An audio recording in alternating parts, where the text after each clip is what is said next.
નમસ્કાર દર્શક મિત્રો, આશા ન્યૂઝ ગુજરાતીમાં આપનું સ્વાગત છે। સમાચાર મળી રહ્યા છે વડોદરા જિલ્લાના સાવલી તાલુકાથી। જયપુરી લુહાર સમાજનો એજ્યુકેશન સેમિનાર યોજાયો। ગુજરાતમાં વસવાટ કરતા જયપુરી લુહાર સમાજના ધોરણ 10 અને 12ની પરીક્ષામાં ઉત્તીર્ણ થયેલા વિદ્યાર્થીઓને પ્રોત્સાહિત કરવા હિંમતનગરના ટાઉન હોલ ખાતે જયપુરી લુહાર ટ્રસ્ટ દ્વારા એજ્યુકેશન સેમિનારનું આયોજન કરાયું હતું, જેમાં વિદ્યાર્થીઓને નામાંકિત મોટિવેશન સ્પીકરો અને વિદ્યાર્થીઓને સંબોધિત કર્યા હતા અને ટ્રસ્ટીગણ અને મહાનુભાવોએ વિદ્યાર્થીઓને ઇનામ અને પ્રમાણપત્ર આપી પ્રોત્સાહિત કર્યા હતા। વર્ષો પૂર્વે રાજસ્થાનથી રોજગાર અર્થે જયપુરી લુહાર સમાજના વડવાઓ અન્ય રાજ્ય સહિત ગુજરાતના અલગ અલગ જિલ્લા અને ગામમાં વસવાટ કરી ખેતી ઉપયોગી ઓજાર બનાવવાનો વ્યવસાય કરી જયપુરી લુહાર સમાજની આગવી ઓળખ સાથે સ્થાપિત થયા હતા।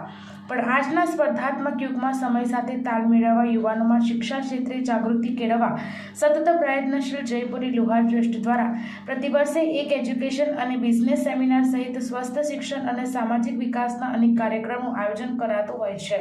જે અનુસંધાને સાબરકાંઠાના જિલ્લા પંથક હિંમતનગરમાં આવેલા નલિનકાંત ગાંધી હોલમાં તાજેતરમાં ધોરણ 10 અને 12ની પરીક્ષામાં ઉત્તીર્ણ થયેલા વિદ્યાર્થીઓને પ્રોત્સાહિત કરવા એજ્યુકેશન સેમિનારનું આયોજન કરાયું હતું, જેમાં નામાંકિત motivation speaker, IT officer Wasim Kazi, scientist Harishkumar, Bhavsar સમાજના પ્રદેશ અધ્યક્ષ એડવોકેટ ગિરીશકુમાર, જીએસટી અધિકારી રાજસ્થાનના શકીલભાઈ લુહારે વિદ્યાર્થીઓને આધુનિક જીવનમાં શિક્ષણનું મહત્વની સમજ આપી હતી અને જયપુરી લુહાર ટ્રસ્ટના અધ્યક્ષ સહિત ટીમ અને સામાજિક અગ્રણીઓએ ગુજરાતના અલગ અલગ જિલ્લા અને ગામોથી આવેલા ધોરણ 10ના 56 અને આર્ટ્સ કોમર્સ સાયન્સમાં ધોરણ 12ના 40થી વધુ વિદ્યાર્થીઓને ઇનામ અને પ્રમાણપત્ર એનાયત કર્યા હતા।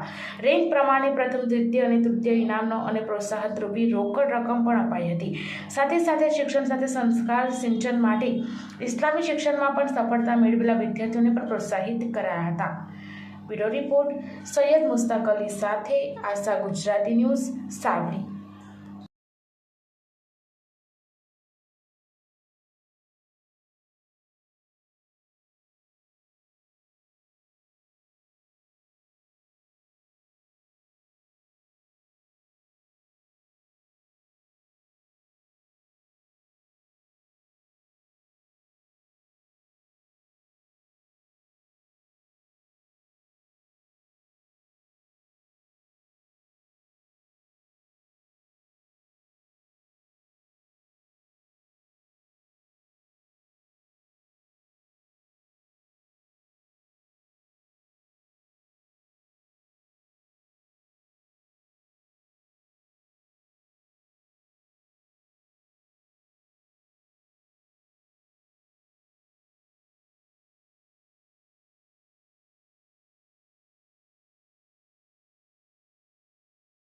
હિંમતનગર ખાતે જયપુરી લુહાર સમાજના ગુજરાતમાં અલગ અલગ જિલ્લાઓમાં વસતા તમામ 10મા અને 12માના આ વર્ષે પાસ થયેલા વિદ્યાર્થીઓને એકત્રિત કરી હિંમતનગર મુકામે એક સ્ટુડન્ટ પ્રોગ્રામનું આયોજન કરવામાં આવેલું હતું અને તમામ વિદ્યાર્થીઓને નોટબુકનું વિતરણ પણ કરવામાં આવેલ છે અને સમાજની ઉન્નતિ અને સમાજમાં દીની તાલીમનો વિકાસ થાય એ માટે સમાજના જે પણ કંઈ દીનની તાલીમના લોકો છે એમને પણ આજે અહીંયા સન્માનિત કરવામાં આવ્યા। 10મી 12મીના જે પાસ થયેલા તમામ સ્ટુડન્ટોને પણ સન્માનિત કરવામાં આવ્યા છે।